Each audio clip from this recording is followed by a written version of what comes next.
Good afternoon and welcome to a very special presentation by Jennifer and Charles. Jennifer is an expert on macroeconomics and Charles is a chief executive officer of a leading bank. As you know, I am very concerned about the global economy, as I believe matters are going to get far worse in the near future. For the record, today is the 13th of August 2012. Okay, I am going to invite Jennifer to start the proceedings. Thank you, Tony. As you know, I have now given several presentations to the senior management team. However, Tony is very concerned about the global economic position and wishes to prepare his team for a very different financial world ahead. Before I start, can you please put your hand up if you think that the worst is over?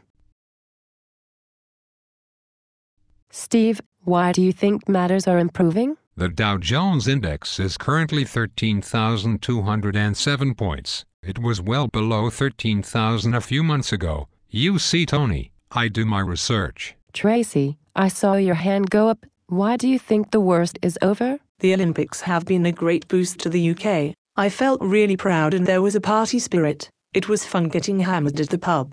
There is optimism sweeping the country. Whilst at the same time, reality has been swept away. Charles, I think you are wrong. Why can you not admit we are in recovery? Just look at the economic news coming out of the US. The markets are reflecting the good news. I have shown you this clip before, but it is worth showing it you again. Normalcy bias is when people underestimate the possibility of a disaster and the possible effects of that disaster. Everything is fine today. That is our illusion. Voltaire. Normalcy bias is a direct result of people failing to question things, blindly obeying authority, or failing to apply logic to a new set of information. This ignorance is bliss mentality is so dangerous during times of upheaval as they fall into a false sense of security. This leads to no urgency to take massive dramatic action in the face of crisis. History has shown over and over again that just when things seem so peaceful, it is only because that they are so controlled. This is a natural precursor to things exploding out of control.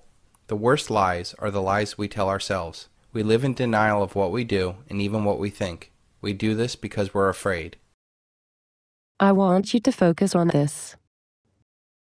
History has shown over and over again that when things seem so peaceful, it is only because they are so controlled. This is a natural precursor to things exploding out of control. Jennifer has focused on a very important point. As you know, I am a chief executive officer of a leading bank and therefore understand the efforts behind the scenes to keep the illusion that everything is fine. I am going to tell you as it is, and that is, the worst is yet to come. Has anyone heard of Anne Barnhart? On November 17, 2011, Anne Barnhart, who is a commodity broker for Barnhart Capital Management, announced that Barnhart Capital Management would cease operations.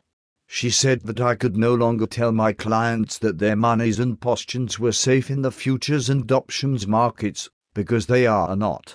She explained that the entire system has been utterly destroyed by the MF global collapse. Charles, you are painting a very black picture. Surely things are not that bad. Steve's, matters are much worse than you can imagine. Anne Barnhart is a respected lady in the financial world. She is one of a very few that has integrity. Anne Barnhart also went on to say that a large amount of money was stolen in the MF global collapse and a huge transfer of wealth took place.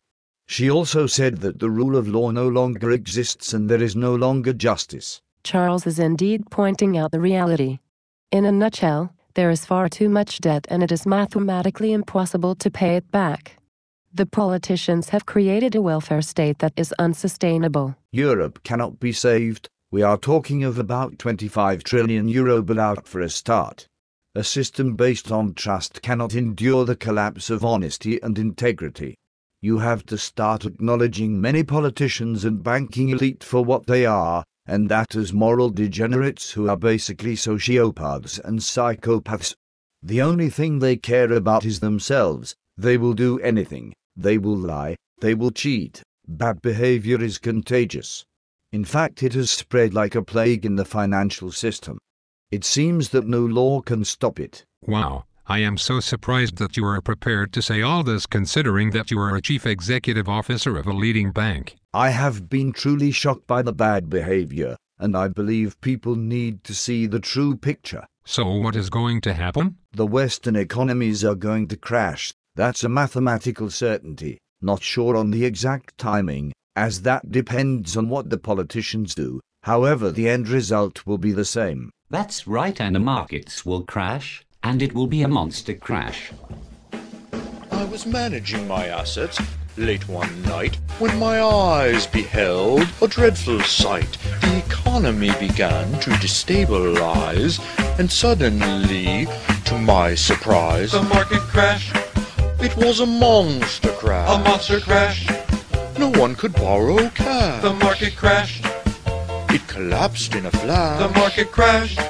It was a monster crash. From the corner office and executive suite to the trading floor and throughout Wall Street, everybody came from their humble abodes to salvage what they could while the system implodes. The market crashed. It was a monster crash. A monster crash.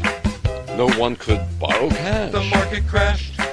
It collapsed in a flash. The market crashed. It was a monster crash.